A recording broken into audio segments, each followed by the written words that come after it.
नमस्ते एंड जय हिंद। मन उदास है, दिल बेचैन है, क्योंकि कल कुछ आज मैं रिकॉर्ड कर रहा हूँ, बट कल कुछ ऐसी न्यूज़ हमारे सामने आई थी जो शायद न्यूज़ हम कभी एक्सपेक्ट नहीं कर रहे थे। ये तो कहने को ऐसा हुआ कि हमारे आर्मी के, हमारे एयरफोर्स के, हमारे नेवी के तकरीबन 13 जवान, 13 भारत माँ के सपूत शहीद हो गए। इनको अंतिम श्रद्धांजलि अगर एक्सपोजिंग स्टार पे ना दी जाए तो शायद ये चैनल खोलने का कोई मतलब नहीं रहता। और इनमें से तो कई शख्सियत ऐसे थे जिनको राष्ट्रपति द्वारा शौर्य चक्र से भी सम्मानित किया गया है। आज बात करेंगे CDS बिपिन रावत, उनकी वाइफ मधुलिका रावत और तमाम क्रू मेंबर्स, तमाम हमारे जवान जो एक दुर्घटना का शिकार हो गए हैं। अब बने रहिए, देखते रहिए exposing star with Shantanu.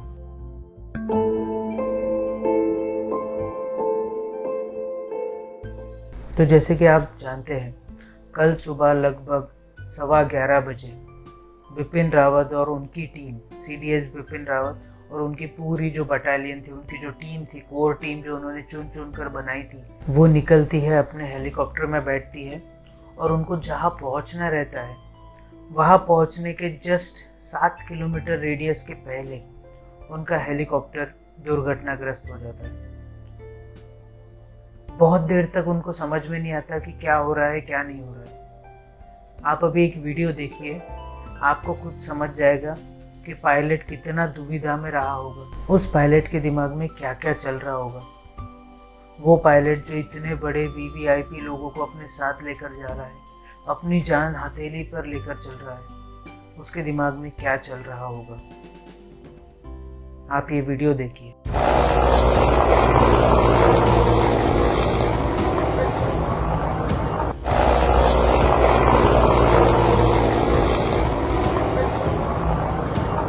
Chand second का ये वीडियो है, पर इस वीडियो में साफ देख सकते हैं कि कुछ सेकंड के लिए वो हेलीकॉप्टर नीचे आता है और बादल के घने कोहरे में कहीं गुम हो जाता है।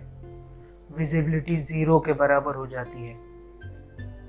पायलट्स किस तरीके से इसको हैंडल करेंगे ये कोई नहीं बता सकता, क्योंकि सबकॉन्शियस माइंड में उनके दिमाग में यही चल रहा होगा कि मेरे यहाँ पे आर्मी का सबसे बड़ा ऑफिसर बैठा है, मेरे को उनकी जान की परवाह करनी है। मेरे यहाँ पे लेफ्टिनेंट कर्नल बैठे हैं, मेरे यहाँ पे मेजर जनरल बैठे हैं, मेरे यहाँ पे इतने बड़े बड़े VVIPs बैठे हैं और इनको लेकर मैं गलत कोई चीज़ नहीं कर पाऊंगा।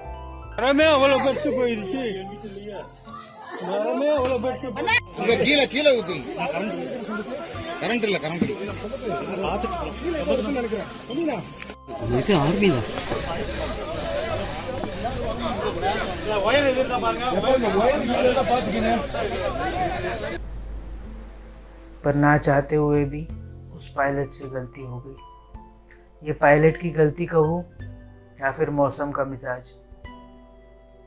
सत्य सिर्फ इतना है कि हमने हमारे 13 वीर जवान खो दिए।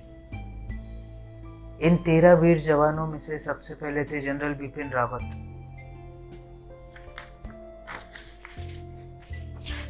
जनरल बिपिन रावत के साथ ही थी उनकी वाइफ मधुलिका रावत। अब आप सोच रहे होंगे ना कि मधुलिका रावत जी को कैसे हम लोग इसमें इंक्लूड कर रहे हैं। मधुलिका रावत जी का यहाँ पे रोल बहुत अहम हो जाता है, क्योंकि मधुलिका रावत वो थी जो जनरल बिपिन रावत के कंधे से कंधा मिलाकर देश की सेवा में जुटी हुई थी।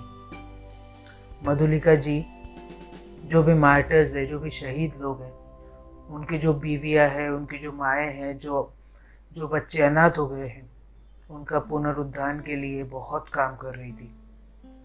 यूँ समझ लीजिए कि बिपिन रावत अगर देश की सीमाओं की रक्षा कर रहे हैं, तो वो सीमाओं को रक्षा करने वाले जो शहीद हो जाते हैं, उनकी बेवाओं की, उनकी विधवाओं की, उनके बेटों की जो अनाथ हो चुके हैं, उनकी रक्षा कर रही थी मधुलिका रावत जी।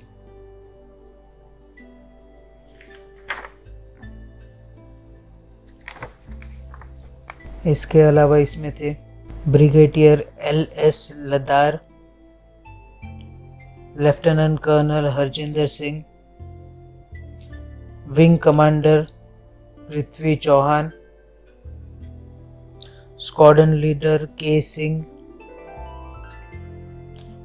JWO दास, JWO प्रदीप, हवलदार सतपाल,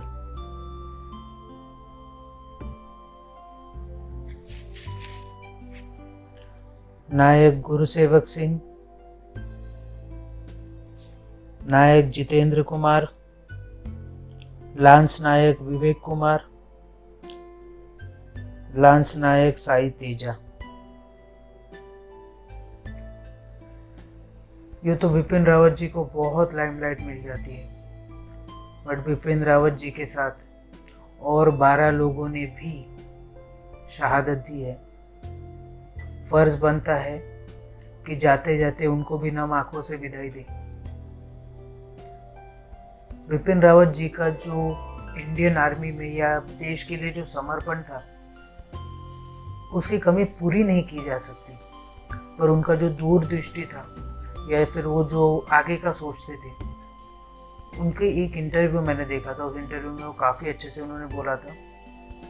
तब वो आर्मी जनरल थे। उस टाइम उन्होंने बोला था कि उनको किसी ने पूछा गया था कि पाकिस्तान से जो टेररिस्ट आ रहे हैं उनका आप क्या करेंगे।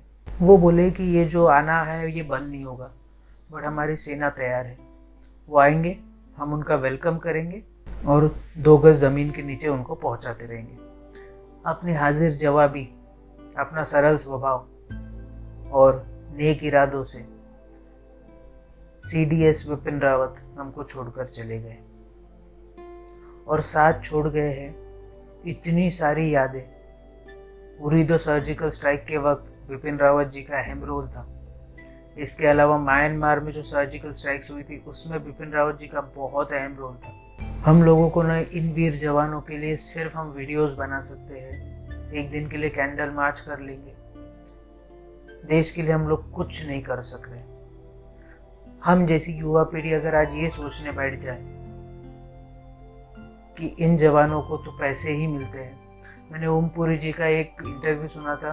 ओमपुरी जी अब जा चुके हैं हमारे बीच से, बट वो इंटरव्यू मेरे दिमाग में घर कर गया था। उन्होंने कहा था कि उस जवान को पैसे मिलते हैं वो करने के।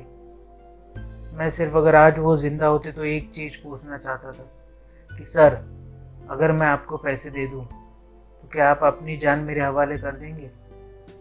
जवाब रहेगा नहीं, क्योंकि हमारे में इतनी हिम्मत ही नहीं है। पर मुझे ये समझ में नहीं आ रहा कि जो हेलीकॉप्टर Mi-17V5 कहने को बहुत सेफ हेलीकॉप्टर है, माना जाता है पूरी दुनिया के जितने भी देश हैं वो सब बड़े बड़े VVIPs ये हेलीकॉप्टर यूज़ कर चुके हैं। PM मोदी से लेके रामनाथ कोविंद तक, रक्षा मंत्री राजनाथ सिंह, CDS बिपिन रावत, कई बड़ी बड़ी हस्तियां ये हेलीकॉप्टर का यूज़ करती है। पर क्या ये वाकई में सेफ है? क्योंकि ये हेलीकॉप्टर पिछले 10 सालों में 6 बार क्रैश हो चुका है। सिर्फ इंडिया की बात कर रहा हूँ, बाहर के देशों में भी हुआ होगा मैंने बट ये हेलीकॉप्टर पिछले 10 सालों में 6 बार क्रैश हो चुका है। अब गलती किसकी थी, किसकी नहीं, किसकी है, किसकी नहीं, इन सब चीज़ों का कोई फ़ायदा नहीं, क्योंकि भारत माँ का वो सपूत जिसने 63 साल दे दिए इस देश को, वो हमारे बीच से जा चुका है। ना ही वो वापस आ सकते हैं और ना ही हमारी यादों से वो दूर जा सकते हैं। शायद ये जो बंधन है ना हम लोगों का, वो उनको देश के प्रति बांध के ही रखेगा, ऐसा मुझे लगता है। ना बिपिन रावत जी ने जो भी किया वो हम भुला सकते हैं, और ना ही कोई इस बात को भुला सकता है कि उन्होंने हमारे देश के लिए कितनी कुर्बानियां दी हैं। शिव भूमि, महाकाल की भूमि के एक छोटे से गांव से आने वाला वो बच्चा दिल में एक उमंग लिए लक्ष्मण रावत जी के घर में पैदा हुआ। देशभक्ति का जो जज्बा था वो उनके पिताजी से विरासत में मिला था बिपिन रावत जी को। उनके पिताजी भी आर्मी में एक बड़े रैंक पर थे, पर बिपिन रावत जी को क्या पता था कि ये जो उड़ान वो अभी भरने वाले थे वो उनकी ज़िंदगी की आखिरी उड़ान होगी। खैर बिपिन रावत जी तो चले गए, पर वो हमारे पीछे छोड़ गए हैं एक बहुत बड़ी लेगेसी। क्योंकि पाकिस्तान जैसा दुश्मन, चाइना जैसा दुश्मन हमारे देश पे अभी भी आंखें गड़ा कर बैठा है। अब ज़रूरत ये है कि हमको बिपिन रावत जी के जो भी डॉक्यूमेंट्स है, जो भी उन्होंने ब्लूप्रिंट तैयार किया था, उसके हिसाब से आगे बढ़ना पड़ेगा।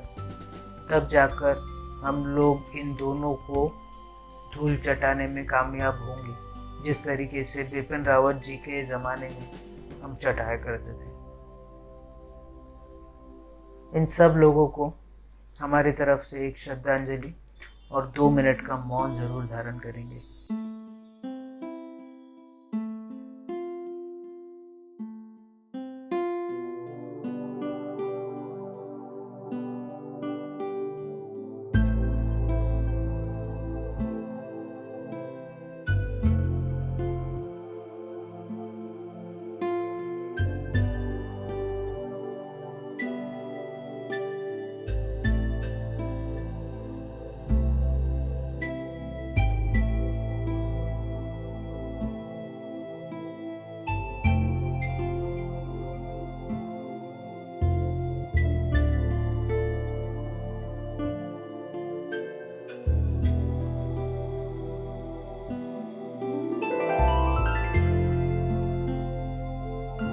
कितनी अजीब बात है ना कि 13 लोग शहीद हो गए, पर फिर भी एक बंदा है जो आज भी जंग लड़ रहा है।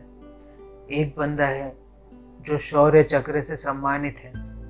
एक बंदा है जिसने तेजस विमान की इतनी कठिन परिस्थितियों में लैंडिंग करवाई थी और उससे बच गया था। और एक बंदा है जो आज भी जिंदगी और मौत के बीच में झूल रहा है। उस बंदे का नाम है वरुण सिंह। वरुण सिंह आज भी बेंगलोर के हॉस्पिटल में भर्ती है। जिंदगी और मौत के साथ रोज उनके दो हाथ हो रहे हैं। हम सब की दुआ उनको मौत के मुंह से खींच लाएगी और उन्हें आना ही पड़ेगा, क्योंकि एक फौजी कभी हारता नहीं है और एक फौजी कभी भी मरता नहीं है। चाहता हूँ कि वरुण सिंह जी बहुत जल्द ठीक हो जाए। और आज कहना चाहता हूँ कि जिस दिन मीडिया में ये न्यूज़ आ जाएगी कि वरुण सिंह जी बिल्कुल ठीक हो गए हैं और खतरे से बाहर है, उस दिन पैदल चल के शीतला माता मंदिर तक जाऊंगा।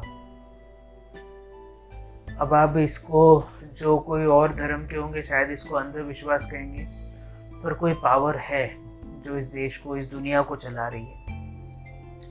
उसी पावर को प्रे करने जाऊंगा। और ये बताने का सिर्फ इतना ये था कि मैं ये नहीं चाहता कि जो भी करूँ वो बता के करूँ, पर हाँ, हमारे देश के जवान अगर 52 डिग्री सेल्सियस में राजस्थान की कड़कती धूप में पहरा दे सकते हैं, -15, -33 डिग्री सेल्सियस में सियाचिन में पहरा दे सकते हैं, तो कुछ कदम हम भी उनके लिए चल सकते हैं।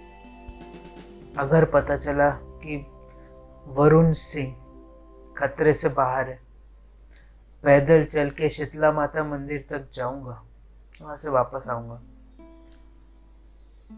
और इसका व्लॉग ज़रूर बनाऊंगा। इसीलिए बनाऊंगा क्योंकि कोई ये ना बोल दे कि कमिट किया था और पूरा नहीं किया,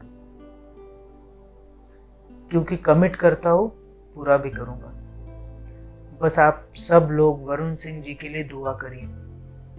एक एक दुआ अगर हर कोई कर देना तो भगवान भी वो दुआ नामंजूर नहीं कर पाएगा। 135 करोड़ लोगों की जब आवाज़ भगवान तक पहुंचेगी तो भगवान भी वरुण सिंह को एक वरदान और एक दे देंगे और फिर वरुण सिंह हमारे बीच होंगे और फिर भारत माँ की सेवा के लिए तत्पर रहेंगे। पर यह हेलीकॉप्टर क्रैश बहुत से सवाल भी खड़े कर रहा है। सवाल ये कि हर हेलीकॉप्टर क्रैश क्यों एक अनसुनी अनकही पहेली बन जाता है। चाहे वो माधवराव सिंधिया का हेलीकॉप्टर क्रैश हो, चाहे वो संजय गांधी का प्लेन क्रैश हो, क्या इसके पीछे कोई साजिश है?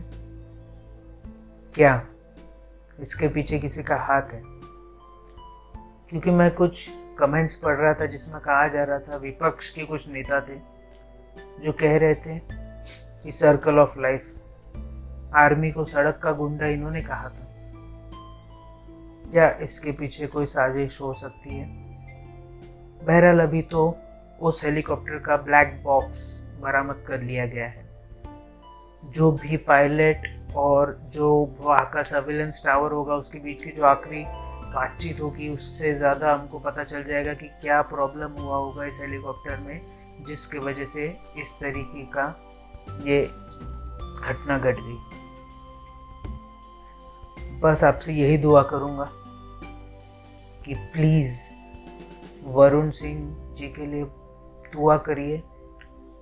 रोज़ भगवान के सामने हाथ जोड़ते हैं, एक दुआ आज उनके लिए कर लीजिए बस। और आप क्या कर सकते हैं? अपने हाथों की सफाई का ज़रूर से ध्यान रखिए। बार बार अपने हाथों से अपने चेहरे को मत छूइए। इसके अलावा सोशल डिस्टेंसिंग का ध्यान ज़रूर रखिए, मतलब अपने में और अगले में कम से कम 10 से 12 फीट का अंतर रखिए। इसके अलावा भारत में बनी कोरोना वैक्सीन कई प्रक्रियाओं से गुजरने के बाद आप तक पहुंच रही है, तो जब भी आपकी बारी आए कोरोना वैक्सीन ज़रूर लगवाइए। इसके अलावा जब भी आप अपने घर से बाहर निकले, अपने चेहरे को फेस मास्क से कवर करना ना भूलिए। इससे आप खुद की भी रक्षा कर पाएंगे और औरों की भी रक्षा कर पाएंगे। इसके अलावा अगर लाइफ में कभी आपको लो फील हो, कोविड की वजह से आपकी जॉब चली गई हो, आप पे इकोनॉमिक क्राइसिस आ गए हो, या कोई भी आपको प्रॉब्लम हो, तो इसके बारे में अपने घर वालों से बात कीजिए, जानने पहचानने वालों से बात कीजिए। डिप्रेशन में मत जाइए, डिप्रेशन को मार के इंडिया से भगाइए। और अगर मेरे पास में और भी कोई टॉपिक आता है तो उसके ऊपर मैं एक वीडियो बना दूंगा। तब तक के लिए आप बने रहिए, देखते रहिए एक्सपोजिंग स्टार विद शांतनु। जय हिंद।